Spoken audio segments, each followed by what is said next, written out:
Hey there, this is April with Walker Days, and I've been silent for 2 weeks, but because I've been out of town, but I thought I would show you a previous project that I built that I thought you would get a kick out of.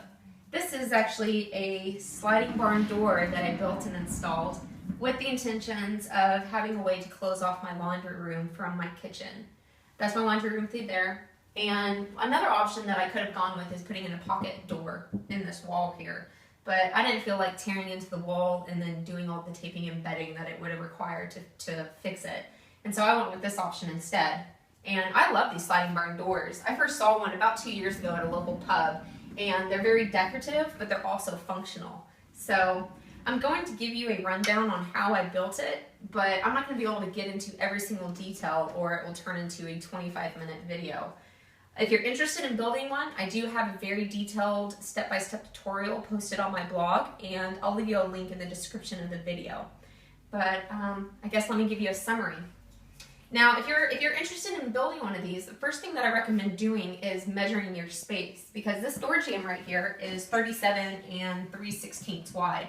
Well, this wall right here is 37 and 5/16, so I just barely have enough room to make this setup work. And what you don't want to get into is not having enough wall space to allow your door to fully open to where it gives you a clear walkway. So before you even get started, go ahead and measure. And then also while you're at it is I would locate and see how many studs you have on the wall that you're thinking about hanging it, because this door, after everything is said and done, is very heavy. And so on mine, I have 6. So the door. Instead of messing with individual boards to make up the door and putting them all together, I actually just went to Home Depot and purchased a 4x8 sheet of 1/2-inch house siding and just cut it to size. So this back piece is just 1 sheet. And then the trim that actually makes it look like a door is just some 1/2-inch wood that I had laying around, and I glued and nailed it together to make it look like this. Now this is completely customizable, the look of it. So I would suggest Googling barn doors and figuring out what design you like best for your door. This was my preference, so it's what I went with. Sanded, painted, and then I had a door. Now the hardware for the door, this is flat bar steel, and the ones for the door I actually was able to pick up at Home Depot. It's an 1/8 inch or an 8 thick and 1.5 inches wide. And both of these came onto the same bar, and I just cut them to length and drilled the holes and assembled it. The wheels up there, they are idler pulley wheels that I found at Northern Tool. They are actually made out of steel. They're not cast iron parts. They're very strong. And something that I like about these is that they have a center bearing in the middle that rotates independently from the outside wheel. And this comes in handy whenever you're combining all the hardware, but one drawback is the bearing on the inside is slightly recessed on the wheel. And so I wasn't able to just mount this flat bar directly to the wheel, because then the wheel's not going to have any clearance to rotate freely. And so what I had to do is build out that center bearing a little bit to move that flat bar off of the wheel. And I did that by grabbing just a few washers the size of that center bearing and stacked them on top of one another until that flat bar was clear that outside wheel, to where, as you see, the wheel is able to rotate freely without any interference. Also, another thing on these wheels, whenever you're finding them, like I said, I found mine at Northern Tool. Another reader said that they were also found at Tractor Supply. You are not going to find them at Home Depot or Lowe's, but you might be able to order them online somewhere if you don't have either two of those stores near you. But one thing that you need to make sure is to get the V style. They come in V or flat track.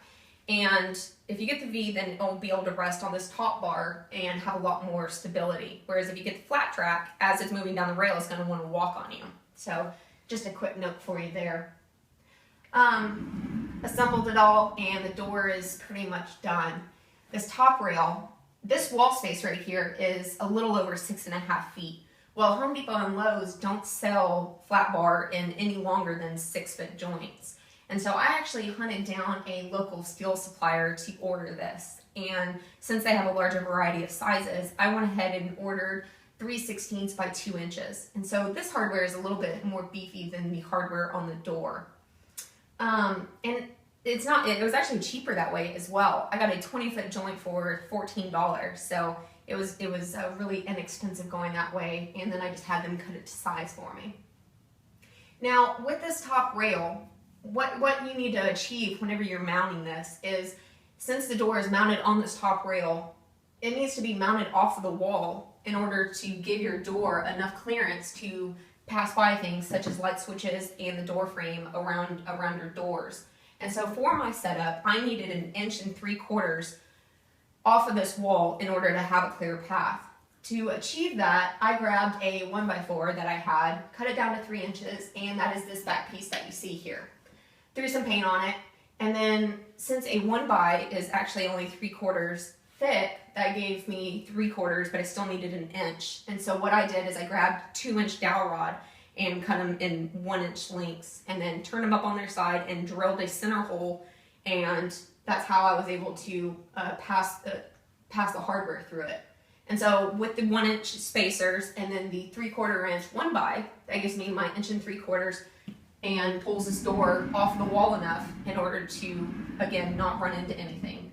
And now keep in mind, whenever you're building this, that it's not just the door that you need clearance for, but it's actually the nut that is on the back of the door hardware here that you need to be making sure clears that door jamb. And what else?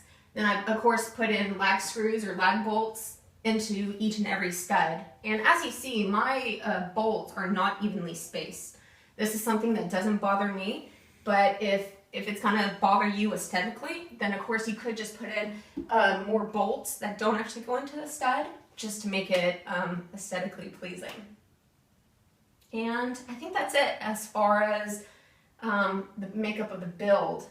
The cost, if I were to hire this out, I probably would have paid somewhere between $700 to $1,000 to get this exact setup.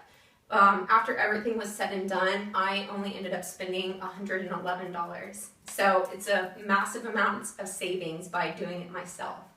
And it's a big project, don't get me wrong, but whenever I did this, I was actually only using tools for, I think, 5 months. So I was very much a beginner, and I just took my time. It took me 4 days to complete it because I was having to figure it out. In fact, I learned how to use a bunch of tools during this build, for this build. So if you're a beginner, just take your time. It's very achievable though, and if you're a pro, I'm sure you'll be able to move through it very smoothly. But regardless, like I said, I have a tutorial for you, so whatever level you're at, it should help you out. Oh, the color. Of course, all the hardware comes in different colors, and in order to get this uniform look, I actually purchased a can of Rust-Oleum spray paint that is designed for metal in order to give everything a coating before I put it all together. So, anyways, I guess that's it. If you have questions, please read my blog, because I do, of course, like I said, have a lot more details that I was able to put in there than this video. But let me hear your comments if you like it. And I guess that's it. You have a good weekend. I'll catch you next time. Oh, one more detail I forgot to include that I want to real quick. In order to keep this barn door from rolling off the track, I actually went and purchased a small right angle bracket and then found a piece of rubber and just super glued it onto the end here so that it acts as a bumper and also a stop block for it not rolling off. So, last detail, I promise.